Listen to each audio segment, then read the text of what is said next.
You're listening to The Tales We Tell, a podcast about spooky stories, unsolved mysteries, and local lore. I'm your host, Hannah Parch. And I'm Katy.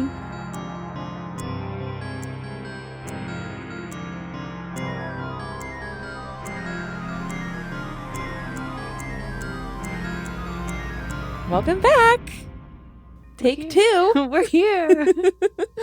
Almost had a technical difficulties missed episode again. I know. I thought about that. I was like, oh my gosh, what if... We're in year 4. I know. We're almost in year 5. Well, we're in year 4.5.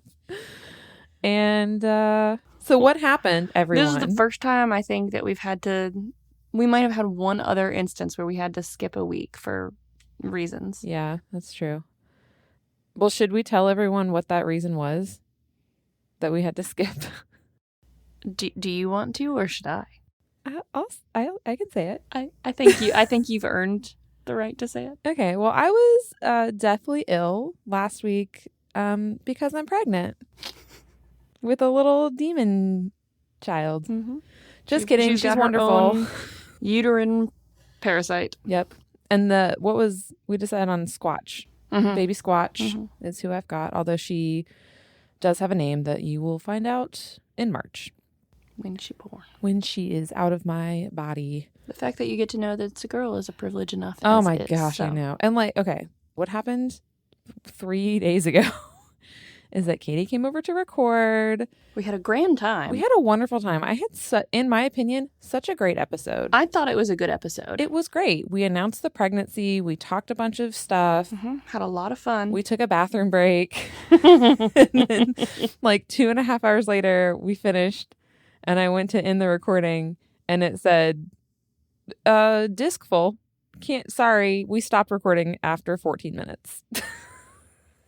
So, tough luck.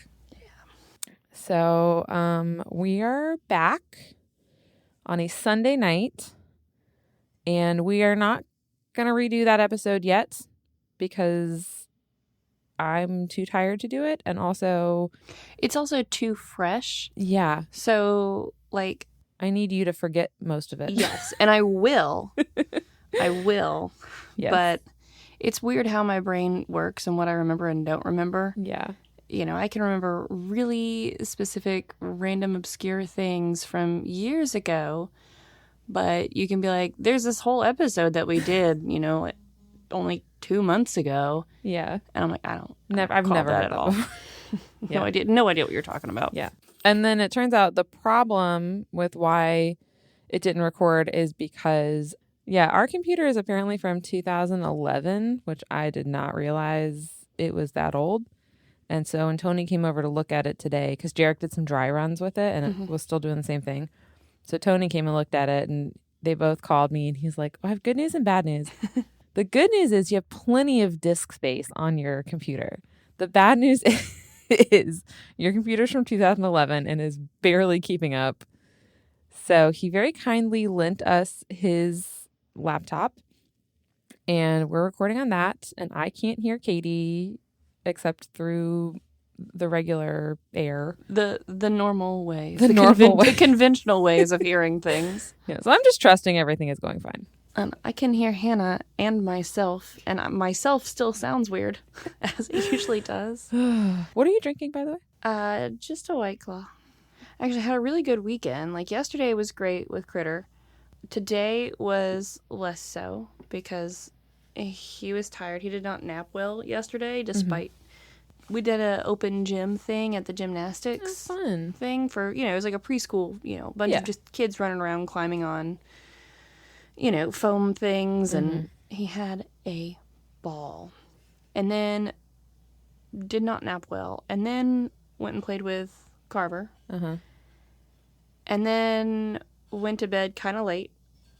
And then woke up, started crying and fussing, and then rolled out of bed. Oh, God. And started screaming. So I had to go in there, settle him back down. And then he kind of tossed and turned and fussed multiple times throughout the night, which meant I didn't get to sleep much throughout the night. So, and then today he was like, you know what? I am going to act every ounce of my 2.5 years and I am going to push all of the boundaries. Oh, gosh. He had to be put in timeout a couple of times today. Oh, wow. He just wasn't listening. Yeah. And like willfully disobedient. And I was like, we're not having that. Yeah. Yeah. Well, I had a good weekend too. I got sunburnt at the game. NC State did not play great, but we won. Didn't I warn you that being pregnant actually makes you more photosynthetic? I actually thought of that when I, before the game started, went to the first aid station and said, do you guys have sunscreen? They gave me a lot. I put some on, but I think I waited too long because I'd already kind of been out walking around. But I put it on in the first, right before the game started, and then I put it on, I think, right after halftime. And I think I had just already burned at that point. I remember this was right before, like days before I found out that I was pregnant. Mm-hmm. Because at the time I didn't know that sunburns were a thing. Yeah. I mean, let me rephrase. I didn't know that when you were pregnant, you sunburn more easily. Yeah. And so we were hanging out at the pool for a couple of hours. I'm talking maximum 3 hours, maybe, probably closer to 2 hours. Yeah. And I probably reapplied, because it was really hot, it was summer, and I was like, I reapplied the sunscreen probably at least 3 times. Mm-hmm. So I'm like, and I don't usually, this was midsummer too. I'd already had my early summer burn. Yeah. I already had a little bit of a base tan going. I was like, why am I now a lobster? Yeah. And then when I felt miserable at this concert later, like so miserable that I didn't even want to drink. Yeah. You know, I think I had maybe one like a White Claw or something, and I was like, I'm good. Yeah. I just want to sit here and listen to the music. Yeah. And then I found out I was pregnant. Pregnancy is fun. It's weird. It's weird. Weird. Can't wait to hear about all the weird symptoms. You're going to be like, hey, did you know that this is a symptom of pregnancy? I know everything is, and it's And great. if you take after me and have the carpal tunnel thanks to all the swelling, I got some wrist guards for you. Okay. I don't want that though, so keep that to yourself. I didn't want it either. I hated trying to sleep with those wrist guards. It was awful. It was already uncomfortable. I already couldn't take my sleeping medicine, and the Yeah. Unisom didn't do jack. Yeah, well, that's helped me a little. And so it was either can't sleep because I'm so uncomfortable because my wrists are in these weird braces, or struggle to sleep but maybe sleep a little bit better and then wake up and my hands and wrists are in a lot of pain. Yeah. I can't Ooh. use them for, like, I've got to, like, wake them up and, like, work them out before I can function. Well, let's hope none of that happens. Mm-hmm. Okay, you ready for your surprise story? I am. Okay. This is one I had on the back burner, and I was originally, I think, going to be a bonus that went with a previous episode. Mm-hmm. So, do you remember our episode on Floyd Collins? What do you think the answer to that is? Floyd was the guy that got stuck in the cave. Oh, yeah. Okay. Okay, well, Let's make this one quick. This is a companion episode, and your dossier is going to be from my phone That's because, fine. I decided to do Hey, this you've got a dossier. That's great. 5 minutes before. And you that's got here. another thing is I had my great little zinger from last week. She had a printed out dossier sitting there on the table waiting for me, and I was like, oh, what's this? She's like, it's your dossier. I was like, oh, well, you can understand my confusion since I hadn't had one in forever. Telling you guys, the episode we recorded It was / didn't record good. was really good. It's like that one, The first 14 minutes were just a preview of the solid gold content. and it was, remember our other lost episode that we had to redo, the Christmas one? Mm-hmm. That was also really good, I feel like. Yes. So, There's some episodes that, every time I come home, Shelton always asks me how recording went. And that's when I give him a brief, summary of the episode because he's not going to listen. And, most of the time I'm like, it was good, this was the story. And, a lot of times I'm like, oh, we had a really good time. Or like, this was the crazy story. And yeah. then there's sometimes I'm like, yeah, it was all right. Yeah, that's fine. Yeah. I feel like our mojo was off or something. And it was just okay. I definitely have episodes like that. Okay, well, here we go. Apologies in advance. This is just no one's going to feel good after this. Okay. So there is a cave, just outside of Salt Lake City, Utah, called Nutty Putty Cave. That's probably the Like, That's the most delightful thing that's going to happen. Yep. Okay. That's what I was figuring. So it was quote unquote discovered in 1960, and by that I mean a white guy discovered it for the first time. And it was named for the viscous clay that oozes from its walls. So Nutty Putty was the original. Who doesn't love a viscous clay that oozes? I know. I mean, who doesn't love something that's oozing from a wall? And why? Yeah, that does not seem like a sign of a secure cave. But also, what is the cave's real name? Because I don't actually know. Stated, it was, air quotes again, discovered by a white dude and therefore named by a white dude. Yeah, that's true. I didn't write down. And there were definitely not white dudes living in that area for a long time before this particular dude found it. Discovered it. Well, here's your fun fact, which is that Nutty Putty was the original name of Silly Putty. And Dale Green, who was the cave's, quote, first explorer, thought that the texture of the clay was similar to Silly Putty. And since it was called Nutty Putty, he's like, oh, Silly Putty Cave or Nutty Putty, whatever. So when and why did Silly Putty rebrand? I don't know. Well, Nutty Putty doesn't really make any sense. I don't like Nutty Putty. Nut text, not. Well, nutty is another word for silly, or that's true. What's the joke? How do you befriend a squirrel? Climb up a tree and act like a nut. Doesn't mean be an acorn. Yeah. Okay. I don't know. Maybe when I call people nut jobs all the time because they're kind of crazy or wackadoo, or maybe it was like a PR thing where they were like, it's not cool to call the putty nutty. Crazy. Yeah. Call it silly. I don't know. Scientific analysis. Derogatory term for the mentally ill. Scientific analysis of the clay showed that it was comprised of tiny particles of silicon dioxide, which is the main component in sand. And the cave itself was known to be a really popular and relatively easy cave to explore. Boy Scout troops would Despite being slippery and slimy, I would imagine.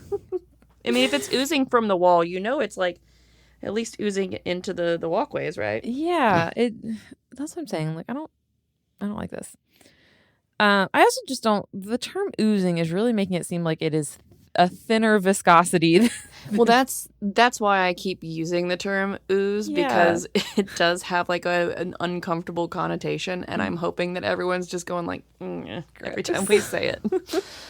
Because for me, thinking of something oozing, like a thick viscosity oozing from the wall, I'm envisioning, I think, ectoplasm from Ghostbusters, the green goo. Yeah. Because that's also silly.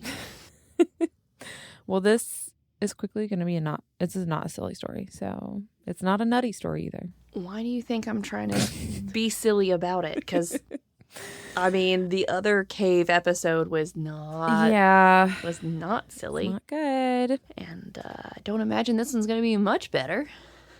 So I'm going to try and be chipper about this. So Boy Scout troops would often take field trips into the cave.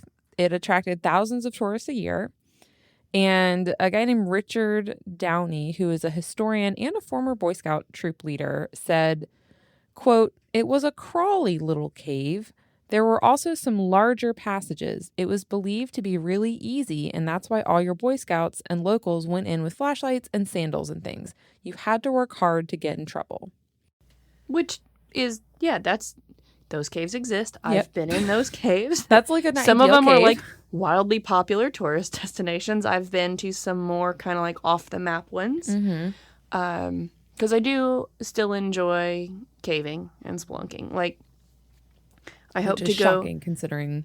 I hope to go with Walker one day when he gets older. I think he might enjoy it when he's older. Good luck. Me and my daughter will have a picnic outside. Actually, watch Walker be not down with it, and And watch my daughter be really into it. Yeah, and she will be the epitome of Squatch Baby, and she'll be like, "Hey, Katy, let's go." And I'm like, "Yeah." I'm like, okay, me and We're Walker are off gonna into hang the out here. cave. You guys set up lunch or We'll something pick for some us. strawberries. Okay, so like most caves, Nutty Putty did have its, quote, tight squeezes. Mm-hmm. And because it was such a popular tourist cave and because the rest of it was relatively easy, amateurs were prone to getting stuck in the tight places because they weren't really expecting it. So between 1999 and 2004, 6 people got stuck in one of the narrow passages and had to be rescued. 3 of the tightest squeezes in the cave were called the Helmet Eater, the Scout Eater, and, topically, the Birth Canal. So I'm envisioning the Helmet Eater being one that, like, you're already probably crawling on your belly, and then all of a sudden it gets low and you bonks your head. Yeah. Probably because most of the time you go caving with helmets. Yes, you should have a helmet. I like the Scout Eater just because it sounds so ominous. Probably just, a lot of scouts get stuck in Just there. a lot of little boys went missing. Just kidding. There might be a story on that. I hope not. But, okay, so because of this, like, I don't want to call it recklessness. It's not the cave's fault. But the cave was closed to the public in 2006, citing safety concerns. So, like, the Utah officials were like, okay, stop getting stuck in this cave. No one can go in there anymore. Well, It's not okay. safe. So I'm probably going to drag us into, like, the nitty gritty weeds and whatnot. And so I apologize. But who owns the cave? Is this on public lands? Is this on a city or state or whatever owned park? Is this on a private property? Just because I wrote this episode like 3 years ago. where is it that the state has the authority to close access? Not saying that they were wrong to. Right. I'm not disagreeing with that. But if it's on, like, a park, that instead of closing access, they need to just be like, hey, here's the information. Mm-hmm. If you go in here, this is what you need to know. Like, right. Sign this form. or, like, even if it's not in, like, a actual park where they've already got park employees to help maintain the attraction. Yeah. Or at the very least, close it except on, certain days when you can have somebody there. Not even necessarily a guide, just, hey, you're not gonna, like, you're gonna make it through the Scout Eater, but the birth canal is not for you. Sorry. Katy, take a drink. Because in 2009, they opened it back up. They put some regulations in place. There was a cave management plan. There's an online reservation system. There was only one group allowed at a time. And the entrance was locked at night. So they essentially were just like, we just have to kind of like, more tightly control who is going in and when. Yeah, because unless it's on, like, a straight up private property. Yeah. At which point, yes, the property owner has all rights to do whatever. It's on public land, so it belongs to us. That's our cave, and we can go in it if we want to. But I don't have a problem with them regulating, like, yes, this is your cave, and you can go into it. However, you can't go in at night because that's dangerous. Right. And, just here's some rules to follow. Yes. For your safety. I'll be like, all right. I can acquiesce to that. Okay, so that's our background on Nutty Putty Cave. Now you're going to meet John Edward Jones. He was born on January 21st in 1983 in Sandy, Utah. Let me just go ahead and show you a picture of him. He's like a little cutie patootie. Okay, that's him. Aw. Little cutie. Yeah. I think that's actually one of his wedding pictures. Okay. So he was raised in the Church of Jesus Christ of Latter-day Saints, the LDS. And in high school, he was both senior class president and an Eagle Scout. Also, you say, being in LDS, when you said it might be one of his wedding photos, I was about to say that looked like his prom photo. Oh. because he just looks so young. I know. But then you were like, LDS. I was like, okay, yeah, no, he was Yeah. probably like 20 when he got married. So Yeah. sure. I'm Prom, actually wedding, trying to do whatever. the math. He gets married in 2006. So And he was born in 83? 83. He got married real young. Because he's 6 years older than I am. Okay. And I graduated in 07. Okay. From high school. Yes. Okay. Okay. Yeah. So if he got... That's like, what, 22? Yeah. Okay. So he probably got married right out of college if he went to college. Which, I mean, if he was class president and an Eagle Scout, likely that... Yeah. Academically inclined. After he graduated from high school, he went to Brigham Young University. And there he met Emily Peterson. And they got married in 2006. That is them.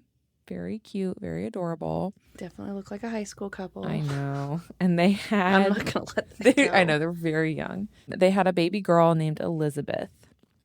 John started med school at the University of Virginia in 2007. And there he was studying to be a pediatric cardiologist.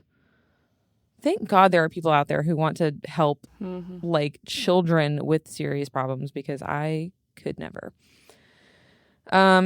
He is described by family as, quote, a remarkable person who strived to experience every good thing in life and achieve excellence in everything he did.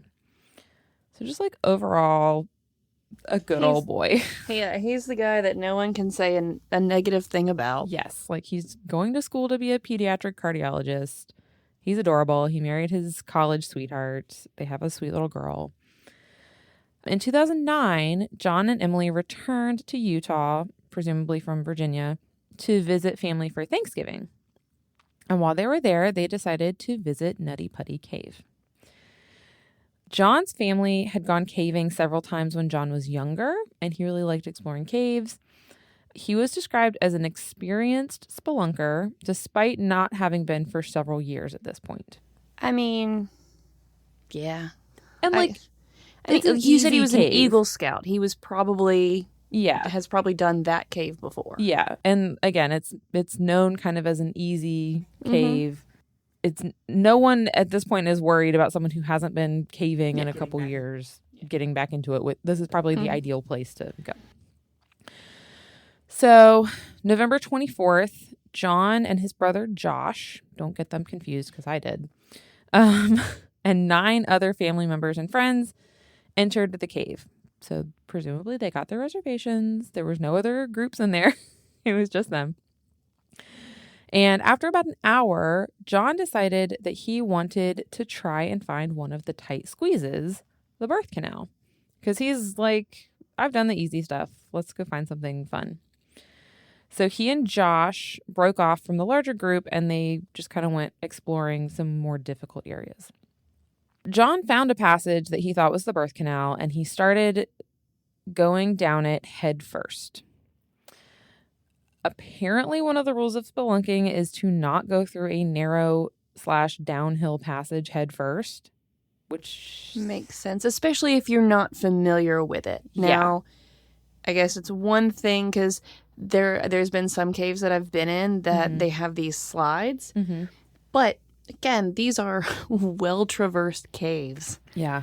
And so they encourage you to go down head first because it's fun. Yeah. And because they know, okay, it's down a little slide and then it just flattens out in an open area and everything's fine. Yeah. And I think, so this says that there were pictures of the birth canal that showed people going down head first. So I assume he had seen those and was just like, this is just like, it's like if you go down the wrong way, like if you start going down feet first, it's probably a big pain in the ass to try and get out and come, like, I don't know. So he goes down head first. But unfortunately, he had not actually found the birth canal, and he was actually in an unmapped part of the cave. And he found himself stuck in a small passage that was about 10 inches across and 18 inches high. Are we going to have to get the tape measure out and me do some fancy contortionist things again? Maybe. All right, say the dimensions again. 10 inches across and 18 inches high. 18 inches is pretty good. I mean, he would have to be on his side, I guess. Yeah, well, he's up. He's more or less upside down. Yeah. But I'm just saying, like, my shoulders are more than 12 yeah, inches wide. Yeah, so he would have to be turned. Yeah. And then... He'd be upside down and kind of probably on his side, like one of his shoulders. Ugh, I can't.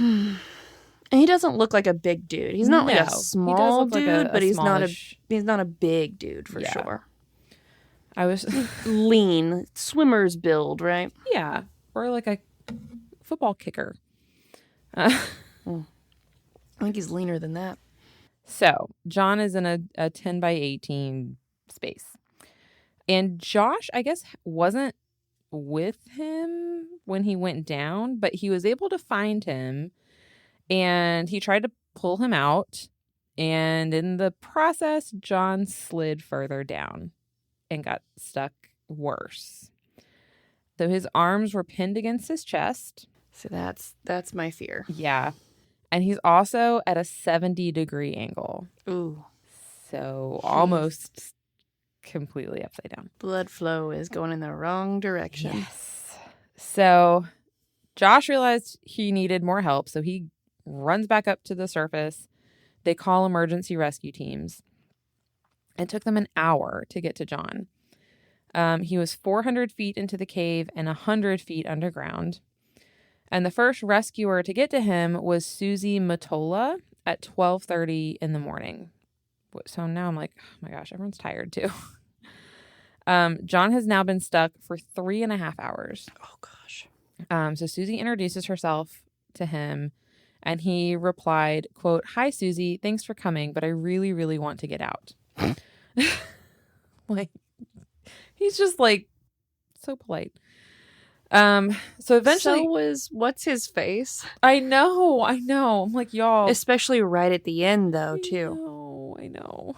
Okay, so eventually they have over 100 rescue workers on scene. They're like brainstorming the best way to get him out. They're talking about lubing up the walls of the cave. They're talking about trying to drill to him. Cave rescue is so terrifying to me because I'm like, ugh, it's like you against the earth. Well, yeah, because I mean, it's like you can't just start chipping away at the walls. I know, because the whole thing could cave in. Yes. Well, because of his tight position and the way that he was stuck, they only had access to his feet. So that is essentially the way that he's stuck. They also, one of the diagrams that I saw said that, quote, when rescuers lifted John, his feet hit the low ceiling and the space was too narrow to pull him backward without breaking his legs. So that's what I was thinking too while looking at this image, that, I mean, you got to like chip away at that ceiling to make room. Or where his shins are so that they can pull, you know, the angle. Yeah. Terrifying. So they also faced similar problems as Floyd's rescuers, which was that only one person could access him at a time because the space is so small. And it's like not a one-person job. It's a multi-person job. They're also racing against the clock because he's in a tight space and he's upside down. Yep. So his blood is pooling towards his head. Yes. And breathing is difficult, and also his heart is having to work like extra hard. Hey everyone, it's Hannah. I wanted to quickly ask if you are enjoying the podcast, please leave us a 5-star review. It goes a long way in getting the show in front of other listeners. If you listen on a platform that doesn't do reviews, please follow us on social media, like the show, or leave a comment. Thank you. We love you guys, and we hope you enjoy the show.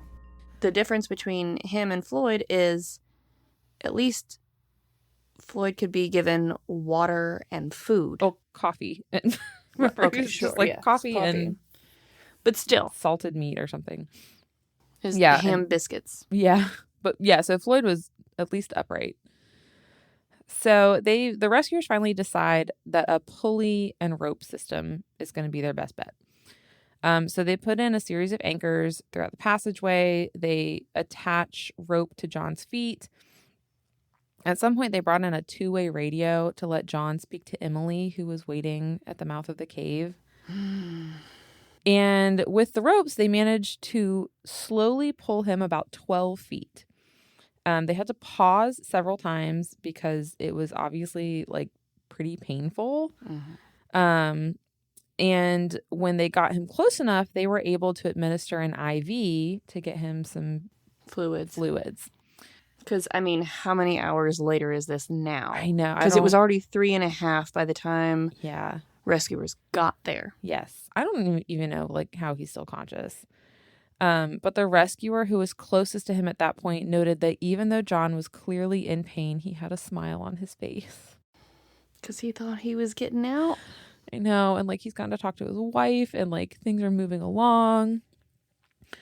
So rescuers are preparing to continue to pull him the rest of the way out of the cave.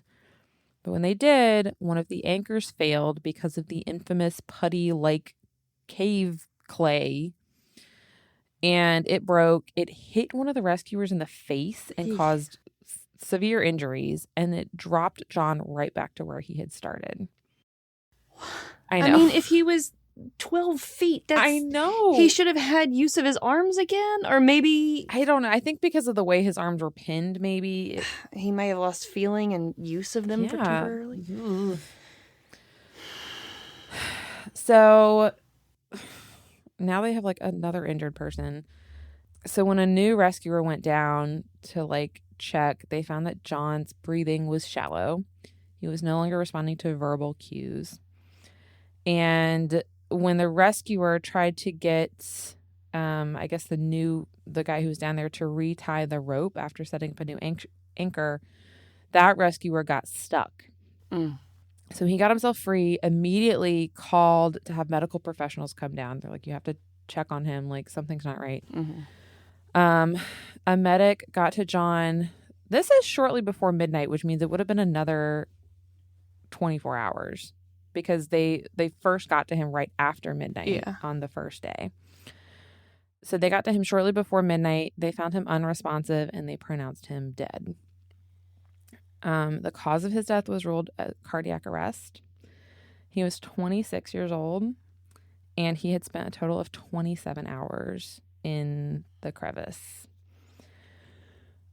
I just want to stretch out. Yeah, sorry. Everything just gets worse. Don't mind me manspreading over here, just taking up space because I can.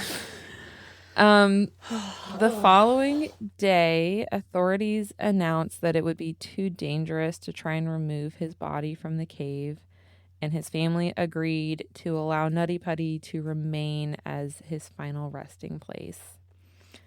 So, I mean, there's already been one other person who has been seriously injured. Another person got stuck and almost had to. Yeah, it was almost another issue. Like, yes. Yeah, it's. So explosives were used to collapse the ceiling of the passageway, and the entrance was filled with cement. And a plaque dedicated to John was placed at the cave in his honor. And it was vandalized in 2018 because people are the worst. Why people suck? And Emily was actually pregnant at the time of his death and gave birth to their son the following spring and named him John. Yeah, I saw that one coming. I was talking to my parents about the two hockey player brothers, that Boudreaux, I think. Have you heard about them? They were like within a year of each other. They're both professional hockey players, and they were killed in this, like, I think it was like a freak accident, like someone hit them while they were biking or something. Yes, I think I know this story. Both of their widows are pregnant with, and I'm like, one of them I think announced her pregnancy like at the funeral, and I'm like, I cannot think of, I mean I can, but I can think of fewer things more heartbreaking than this.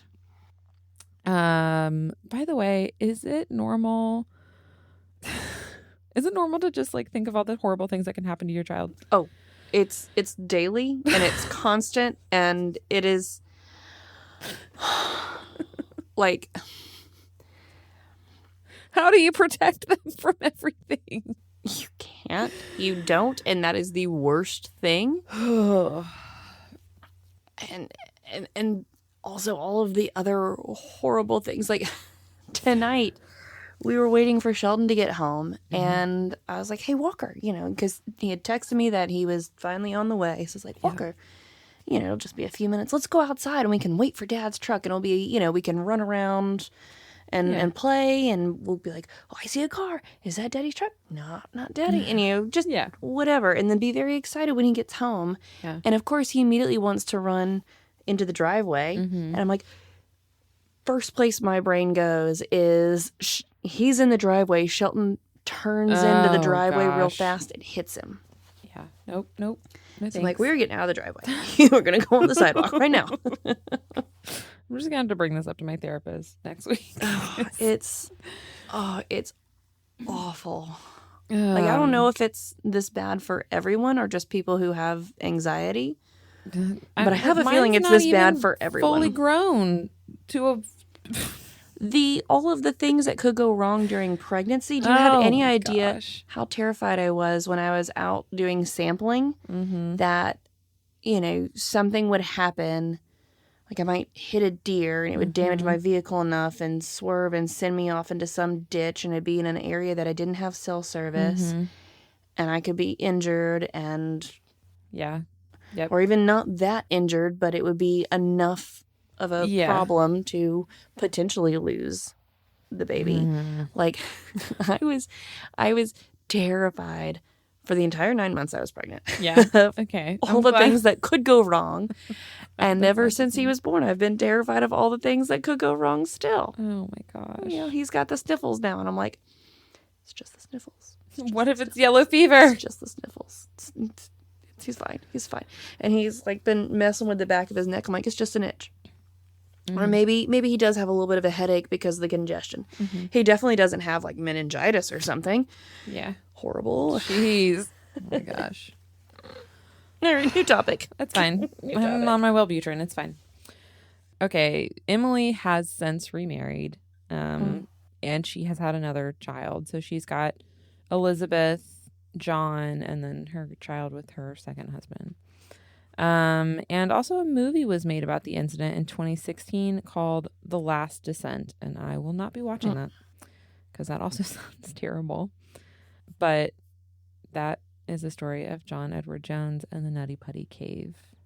Anyways, that's that. And we're still recording? We are still recording. Thank goodness. I just want to go home and watch some football now. Do you know who's playing tonight? I don't care who's playing. I just watch a little bit of football. I don't know. The Bengals and the Chiefs played. You want to hear a cute story? Sure. So I don't know if I told you this or not, but so you know how when I drive Walker home, we drive by the baseball field? Well, basically all summer whenever we would drive by, if there wasn't a game playing or anyone playing, he'd go, no baseball game. Aww. And so now that the season's ended, we drove by one day and he goes, no baseball game. I was like, that's right. No baseball game. Baseball is over. It's football time now. And he goes, it's football time. Aww. And so that became part of our new ritual every day. Nice. Coming home from school. It's football time. And Shelton didn't know that we had started that. And so Shelton was driving him home and they passed the baseball field. And Walker goes, no baseball game. Baseball all done. It's football time. And as Shelton was telling me this story, he goes, made me so proud. Brought a tear to my eye. I was like, that's my boy. I say, yes, it is football time now. Oh, yes. Thank goodness. Because I've got great pictures of him last year sitting on a little cardboard box that he liked to just sit in and put toys in and watch football games with us. Nice. Anyways, in conclusion, don't go into caves. Yes, stay out of caves. Just caves. Watch football instead. Watch football. Don't be a like me. That People horrible dying in story caves. I told you. So Dying in caves is awful. sorry. I thought about when I was like, I gotta switch it to a shorter story, and I went through my notes on that one, and I was like, man, this one is really bleak.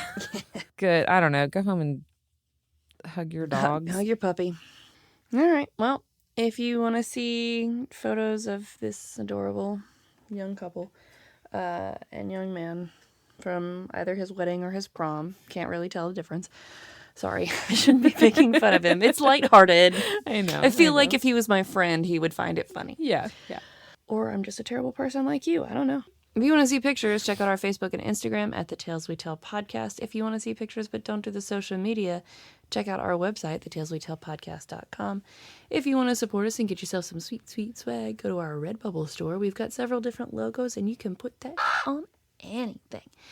If you want to support us, and you don't need this stuff, I was on a roll, and then I started second-guessing myself. You can become patrons at patreon.com. Search The Tales We Tell. You get early access, commercial-free listening, sometimes some fun bonus content. Thankfully, not episodes like this. Yeah. You're right. That would have been a horrible bonus. Yeah. I literally almost said, I bet every Patreon or every patron out there is probably like, well, I'm so glad they didn't do that as a Patreon-only bonus because that was a bummer. Yeah. Yep. But patrons also get, besides non-bummer episodes, stickers, love notes, our undying love and appreciation, and also least but not lastly, the cheapest, freest, easiest way to support us is to go to our YouTube channel. Just search The Tales We Tell Podcast and hit that like and subscribe button. It's just another, way to listen to, like, all of our episodes are there. And, doing the like and subscribe just kind of helps increase our reach so other followers can find us and, maybe help support us so that we can get working technology and equipment. Yeah. And no more lost episodes. The Hannah and Jarek need a new desktop fund. Alrighty. All right. Well, we'll be back next week with either the story that didn't record or with one of your stories. Mm-hmm. We'll have something. We'll have some. Listen, we have something written down. Okay. Oh, we've got something. Whether or not we will have a working computer is TBD. So that's half the fun. Always keep you waiting. Alrighty. All right. Well, until then. Bye-bye. Bye-bye.